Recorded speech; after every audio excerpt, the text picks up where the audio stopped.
Unending ফাঁদে পড়েছে তারেক জিয়ার শাসন। এই ফাঁদ থেকে বিএনপি সরকার আর বের হতে পারবে না। হ্যাঁ, এই ফাঁদের রহস্য এটাই। বারমুডা ট্রায়াঙ্গেলের কথা বলেছেন, শুনেছেন আপনারা, যে বারমুডা ট্রায়াঙ্গেল যুক্তরাষ্ট্রের কাছাকাছি প্রশান্ত মহাসাগরে এমন একটা ভয়ানক ফাঁদ, ওই জায়গায় যদি কোনো জাহাজ পড়ে আর বের হতে পারে না, ওখানে ডুবে যায় এবং ওই জাহাজ আর কোনোদিন খুঁজে পাওয়া যায় না, ধ্বংসাবশেষও খুঁজে পাওয়া যায় না। এমনকি বারমুডা ট্রায়াঙ্গেলের উপর থেকে যদি কোনো বিমান যায়, সেই বিমানও একদম নিখোঁজ হয়ে যায়, কোনো দিন আর সেটা ফিরে পাওয়া যায় না। কেউ কেউ বলেন যে বারমুডা ট্রায়াঙ্গেল ওখানে ইবলিসের যে সিংহাসন ওইখানে, অতএব ইবলিসের পাওয়ারে একদম নাই হয়ে যায়। আবার কেউ কেউ এটাকে ন্যাচারাল বলেন, এবং এখন অনেকে বলেন যে বারমুডা ট্রায়াঙ্গেলের রহস্য উদ্ঘাটন করা গেছে। কিন্তু তারপরও বারমুডা ট্রায়াঙ্গেলের ধারে কাছেও কোনো জাহাজ এবং কোনো বিমান যায় না। এবং অতীতে বারমুডা ট্রায়াঙ্গেলে যেসব জাহাজ কিংবা বিমান হারিয়ে গেছে, তার কোনো কুল কিনারা এখনো পাওয়া যায়নি। ওটা একটা আনএন্ডিং ফাঁদ। তো বিএনপি সরকার তারেক জিয়ার শাসন ওইরকম ফাঁদে পড়েছে। আর সেই ফাঁদ হচ্ছে বিশ্বব্যাংক IMF এর ফাঁদ। বিশ্বব্যাংক IMF এর ফাঁদে যারা পড়ে, তারা জীবনে আর সোজা হয়ে দাঁড়াতে পারে না এবং নিজের মতো দেশ চালাতে পারে না। দর্শক, খবর, প্রধানমন্ত্রীর সঙ্গে IMF এর পরিচালকদের বৈঠক অনুষ্ঠিত হয়েছে। সেখানে আমরা দেখতে পাচ্ছি যে তারেক রহমান কিছুটা কাচুমুচু করে বসে আছেন, আর বিশ্বব্যাংকের পরিচালক পায়ের উপর পা নিয়ে ডমিনেটিং স্টাইলে বসে আছেন। এবং বৈঠক শেষে আমাদের অর্থমন্ত্রী, তিনিও কাচুমুচু করে সামনে হাত দিয়ে বসে আছেন।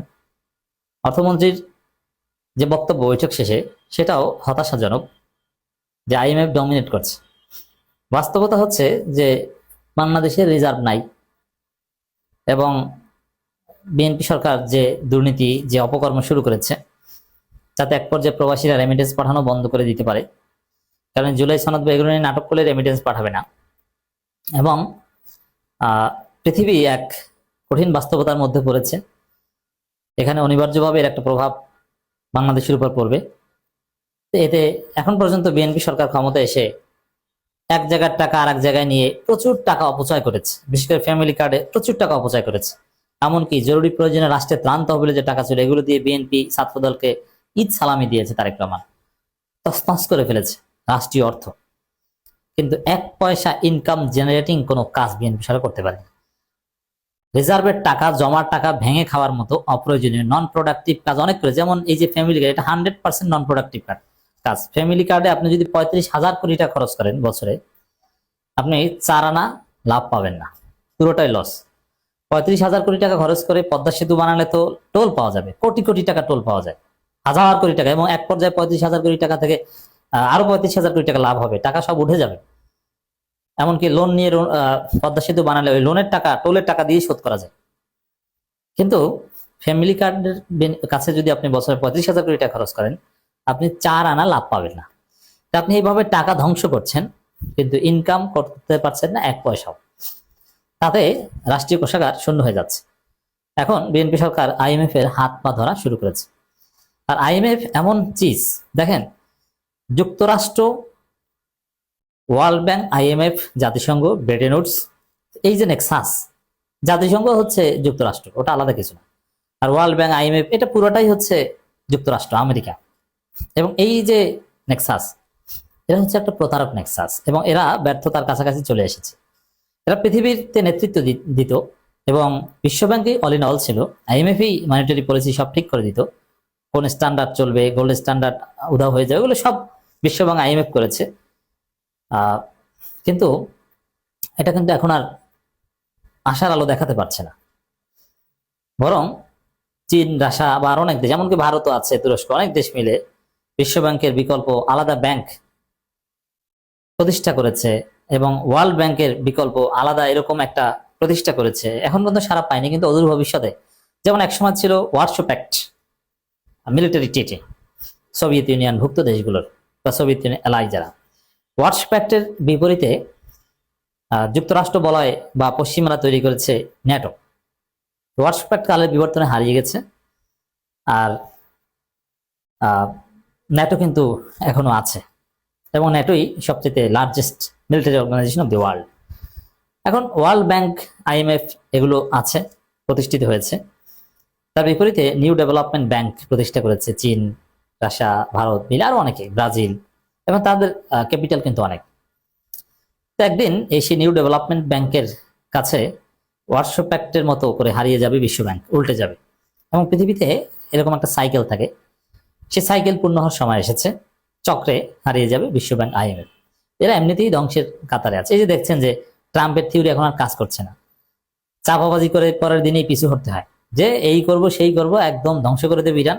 পরের দিন বলে যে আমি আর আয়াতুল্লাহ মিলে হরমুজ প্রণালী নিয়ন্ত্রণ করব। অথচ আয়াতুল্লাহ বলছে যে না, ট্রাম্প তোমাকে এখানে কোনো দরকার নেই। বুঝতে পারছেন? তো সেই জায়গায় আইএমএফ এর পরিচালক এভাবে তারেক রহমানের সামনে পায়ের উপর পা তুলে ডমিনেট করছেন। এটা বাংলাদেশের জন্য এক নজিরবিহীন ফাঁদ। এই ফাঁদ থেকে বের হতে পারবে না। রাষ্ট্রীয় কোষাগার শূন্য করে ফেলেছে, ফ্যামিলি কার্ডটার হাবিজাবি কাজে টাকা ব্যয় করে। এখন আইএমএফ এর কাছে লোন চায়। লোন রিনিউ করা বা ডিসবার্স করা বা নতুন লোন দেয়া, এগুলোর জন্য প্রধানমন্ত্রী নিজেই মিটিং করছেন। তো মিটিং এ আইএমএফ আছে খুব ভাবে। এই ভাবের অর্থ কি? ভাবের অর্থ হচ্ছে যে আমরা লোন দিব। আর আপনাদের অবগতির জন্য জানাচ্ছি, আমাদের দর্শক যারা জানেন না, যে আইএমএফ লোন দেয় অনেক শর্তে। মনিটারি পলিসি আইএমএফ এর মতো করে সাজাতে হয়। ব্যাংক আইএমএফ যেরকম বলবে ওরকম চালাতে হয়। ব্যাংকের সুদ হার কত হবে এগুলো আইএমএফ যেটা সেট করে দেয় ওইটা করতে হয়। মানে আরো ব্যাংক খাতে ট্যাক্স বাড়ানো যাবে না কমাতে হবে, ট্যাক্স বাড়ানোর পরামর্শ দেয়, প্রাইভেটাইজেশন করার পরামর্শ দেয়, আর অনেক কিছু।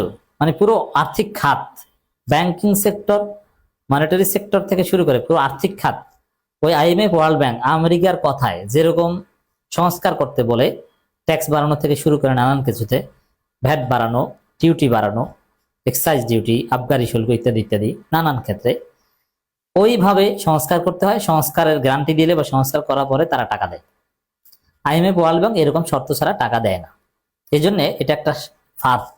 তাদের কাছে যারা ঋণ চায়, নেয়, এগুলো করতে হয়। আর এগুলো করাটা হচ্ছে, আর এগুলো একবার যারা করে তারা ওই আমেরিকার দালালি আর ছাড়তে পারে না, নইলে ধ্বংস হয়ে যায়।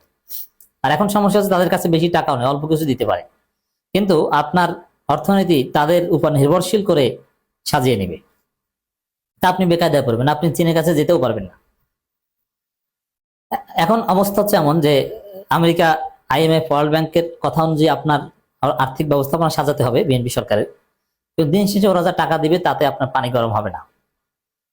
আবার আপনি চাইলেও ইউয়ানে বাণিজ্য করবেন বা রাশিয়ার কাছ থেকে কিনবেন, তাও পারবেন না। ট্যাক্স কমাবেন, তাও পারবেন না। মানে ফাডা বাসের মধ্যে পড়ছে তারেক রহমান। এবার বুঝবেন মজা কাকে বলে।